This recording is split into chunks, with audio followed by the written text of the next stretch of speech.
My dad built his dream cabin in southern Ozarks back in 1991, a reward to himself for achieving early retirement. The damn thing took nearly a year to build, what with the country having to actually build the road to my family's property at the top of a small mountain. I was 14 at the time, and yes, we were wealthy, but the cabin didn't reflect that. It was simple, unlike most of the monstrosities you see in places like Aspen these days, and at that age I was ruined into thinking I'd rather live in a city, where I'd have an easier time being spoiled rotten. I despised being there, to say the least. We moved into the cabin in midwinter, a couple weeks before Christmas. Everyone was excited, except me, to be moving in to enjoy Christmas morning in front of a big-ass fireplace my dad gloated over. Amelia, my sister, was 6 at the time, and she was elated that Santa would have such an easy entry point. Our old house didn't even have a chimney. Looking back, the first day was an omen, but there was no way we could have known. We pulled up to the cabin around noon on December 12th, my sister playing Kirby's Dream Land on her Game Boy, and me listening to Nirvana on my Walkman. Again, I was not excited. Mom and Dad were chipper as usual, and it was grating on my nerves. My dad wouldn't shut up about how he'd had the fireplace hooked into the central system so that all the heat would be distributed evenly throughout the house. We all began unloading what we had in the back of the Bronco. Everything else had been moved in, at great expense, a few days before. My father's annoyingly happy face drooped into a mild frown when he shouldered open the front door. "Looks like the movers didn't care too much about the new carpet," he said sarcastically. There in the living room, starting where the wood floors ended from the foyer, was a trail of footprints in the carpet, apparently made with soot, leading from just in the front of the entry to the fireplace to the back door. I snorted at my father's comment, which earned me a side-eye for the ages from my mom. We sat down what we were carrying in our respective rooms, and of course, I was tasked with cleaning up the mess while my dad called the moving company to complain. Whilst I was scrubbing and fuming, it occurred to me that if the footprints were in fact soot, that it would be hard to explain why the fireplace had already been used in a brand new cabin. At the time, I assumed that there had been a test run by the builder to ensure everything was in working order. It took me about an hour to bring the carpet to my parents' satisfaction, and then I promptly went into my new room to continue wallowing in my teenage angst. That night, I couldn't shake the feeling that I was being watched in the shower, that someone was standing just on the other side of the curtain. I tried to ignore it, but the feeling worsened when I closed my eyes to wash my hair and face. Finally, I pulled the curtain back, feeling foolish for being such a wimp. Of course, I found nothing unusual. I wrote my paranoia off as just being pissed off from the move, and didn't think much of it. I didn't have another strange encounter for several days, but about a week after, I got the shower stalker vibe. Amelia let my mom and I know about her new friend at the breakfast table. "How did everyone sleep last night?" my mother asked, trying to get through my solemn disdain. "Fine," I replied through a mouthful of scrambled eggs. "I played with the man behind the curtains," Amelia exclaimed. "I told him that he would be in big trouble if he kept getting the rug dirty." "Oh, that's wonderful, honey," my mom said. "I'm glad you've made a friend. Tell them I said thank you for not getting any more stains on the carpet." It made me bitter, listening to my mom placate my sister while I was in social isolation. Mom just kept sipping her coffee, reading the newspaper that Dad had paid extra to have delivered out this far into the wilderness. There was no fear in my sister's voice, and neither of us was even remotely considered that the possibility that her new friend was anything more than imaginary.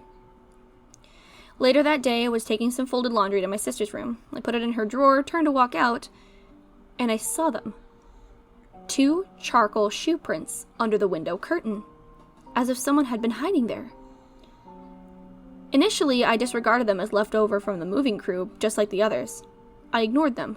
Let Mom clean them up, I thought to myself, but it kept nagging at me. I'd help Amelia get settled into her room, and I would have noticed them. They weren't there before. I still don't know why, but I never told my parents about them. I ultimately did go back to clean them up and carried on. Amelia surely had made them somehow as part of her relationship with her new friend. That night, December 23rd, I had trouble sleeping. The feeling that I was being watched had returned shortly after the discovery in Amelia's room, and I hadn't been able to shake it. I hadn't admitted it to myself yet, but a microscopic part of my imagination had begun to suspect something amiss. At 14, I still hadn't quite squashed my fear of ghosts. I kept looking around the room, into the back of my open closet, half expecting someone to be standing there, their shoes covered in black dust. I felt shame for being scared, but finally I drifted off sometime around midnight. I still can't remember what woke me. I just know that my sheets were damp with sweat when I came to. I felt again that I was being watched, and I began scanning the dark room through my blurry, just waking up vision. I followed my curtains down to the floor and saw them. Soiled, black feet poking out from beneath them. I jumped a bit and then rubbed my eyes and looked back. There were no shoes, but the curtain was moving ever so slightly. I looked at my closet door, which had been shut without a sound. Cowering, I pulled my blankets over my head, knowing that if I pulled them down, something would be there, sitting at the end of my bed. After a while, I tried to sleep, but I couldn't. Of course, I was blamed the next day for the dirty tracks to and from my room. They began and ended in front of our fireplace. Just like the first time. But they clearly led to my bedroom closet and back. My parents gave me a big speech about how I needed to accept my new circumstances and start treating everyone and everything with a lot more respect. I didn't have the energy to fight with them. All I could think about were the footprints and the thing that had spent the night with me. I just rolled my eyes and accepted my punishment, cleaned up the prints, and then no Walkman till I straightened up. It wasn't like they'd believe me, so why say anything?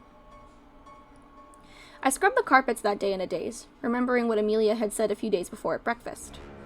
My thoughts raced for a rational explanation, but I kept arriving at this strange amalgamation of ghosts and Santa Claus. Despite everything going on, I still had Christmas morning on my mind, just like everyone at that age. Yet by the time I had finished cleaning, I had resigned myself to try and sort out what was going on. I would start with my sister. That night, after an almost silent dinner, I went to Amelia's room to do some gentle prying. As I rounded the door frame, I found her staring up at the ceiling vent. The floor around her bed was covered in that morning's newspaper. "What's all this for?" I asked, trying to remain calm despite already knowing the answer. "The man that likes to hide in the curtains," she almost whispered. "I told him I would keep the floor clean. He doesn't like leaving tracks because he's afraid he'll have to leave if Mommy and Daddy find out about him. He said that if I did that for him, he'd take me to visit his house. He says that there are lots of other kids there that I could play with." All of this she said as matter of fact, as if she and the man had been friends for years, and I should know these things. I almost lost what little cool I had left, my eyes widening and my mouth opening to scorn her for being so naive, but I caught myself, resolving to try and solve a mystery on my own, without shaming a 6-year-old. As appalling as it was, I decided to use my sister as bait to catch whatever, was leaving the damn footprints in the carpet, and possibly planning a kidnapping. "Okay," I began.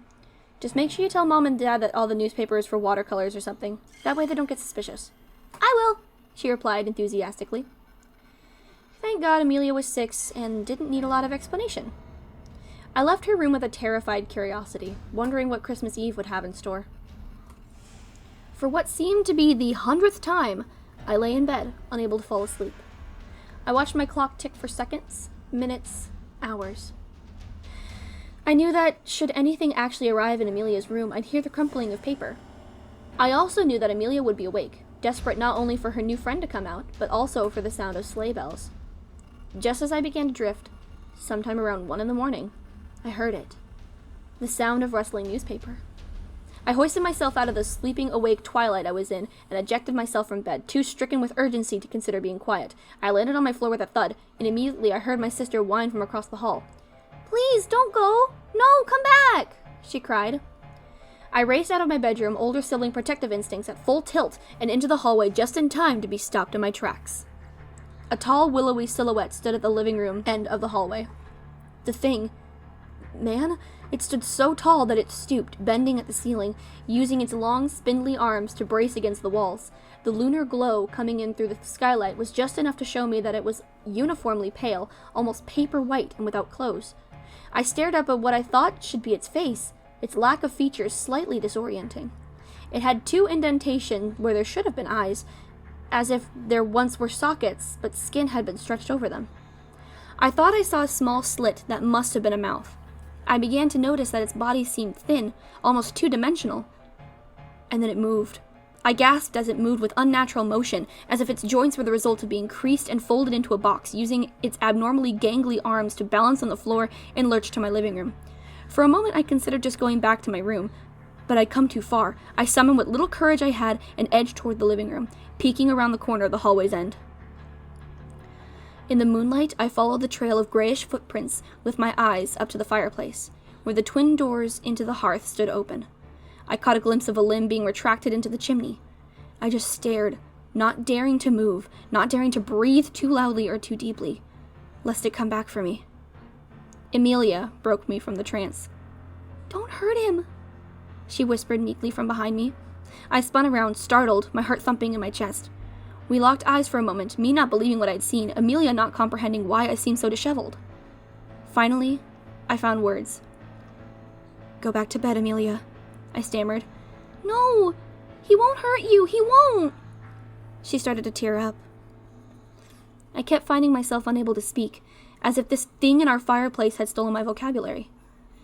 I just kept standing there watching Amelia weep as if I was taking away a new puppy. In my head, I was sprinting, trying to weigh out the options. I took Amelia by the hand and went to the hallway closet for my dad's mag light. I crept back to the fireplace, Amelia mercifully not fighting my grip. I sat for a moment. "Amelia, if anything happens when I look up the chimney, you run and wake up Mom and Dad. Do you understand?" Amelia nodded. I took a deep breath and I leaned back into the fireplace as I turned on the flashlight and looked up. A sheet white face met mine, the creature hanging upside down and craning its neck to face me. There were no eyes, but a round black hole for a mouth, gaping to reveal a seemingly bottomless oblivion.